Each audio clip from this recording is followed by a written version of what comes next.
Today we'll discuss about one very important topic, and that is browsing of social media and Google by patients and laymen for their medical problems.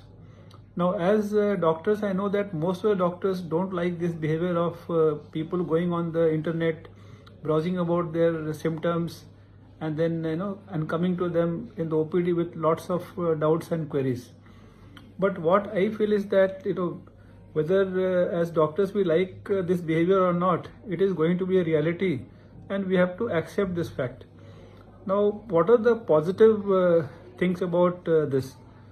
So first of all, let us understand why patients go on the internet and look for about their illnesses. So number one thing is, anyone who's not well or who has health issues, they have some amount of anxiety. And when somebody is anxious, you want more and more information and some kind of reassurance. If they are able to consult a doctor soon, then they can clarify their doubts. But many times they do not get appointment on time. There could be a delay in seeing a good doctor. Second thing is, even if they consult a doctor, sometimes the doctors are hard pressed for time and they are not able to answer all the queries that the patients or the caregivers may have. And thirdly, definitely there is some amount of mistrust between doctors and the patients. So sometimes patients may want to cross check or double check whether what the doctors advised is accurate or not. So these are the reasons why patients browse on the internet. And recently we are involved in a study where we looked at vertigo, and we found that many patients are browsing Twitter, YouTube, Instagram and searching for the common symptoms, diagnosis, treatment, and whether it can be cured or not, whether it can recur or not, and they search about all these problems. So for doctors, it is useful to understand what the patients are searching. If we know these common doubts in patient's mind, then it can help us. So when the patients come to OPD, and so we already know that these are the common questions or queries they have in their minds, and we can clarify them. And regarding, I agree with you that sometimes the time may be short. In that case, a few things can be done. Number one, we can give them our email IDs, and if they have any further queries, they can clarify on the email, or we can ask them to come back for review on the same day or another day when there is little extra time. We can clarify those doubts again, or we can ask them to clarify these doubts with our junior doctors or assistant doctors. And then sometimes we can offer them some online educational material which is authentic for them to get the answers for their queries.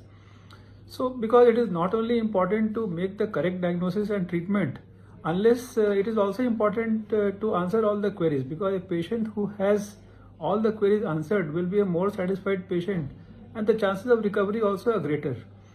On the other hand, if the doctor makes a correct diagnosis and treatment but doesn't answer all the queries and doubts, then the patient may go out of the hospital with less satisfaction, and it may not help him recover fully well.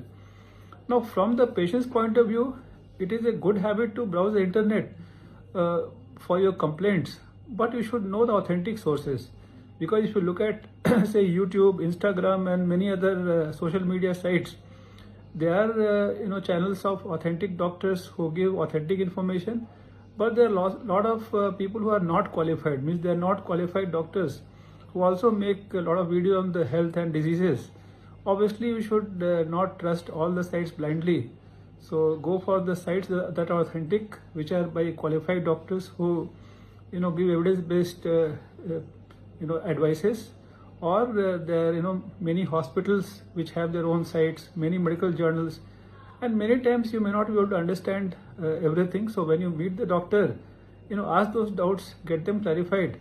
And most important thing I want to tell you is that never blindly follow any treatment advice from the social media sites, because treatment can vary from person to person, and always start the treatment after consulting a doctor. So it is good to get the information, but don't apply them directly on you without getting the facts verified from a qualified medical professional or a qualified doctor.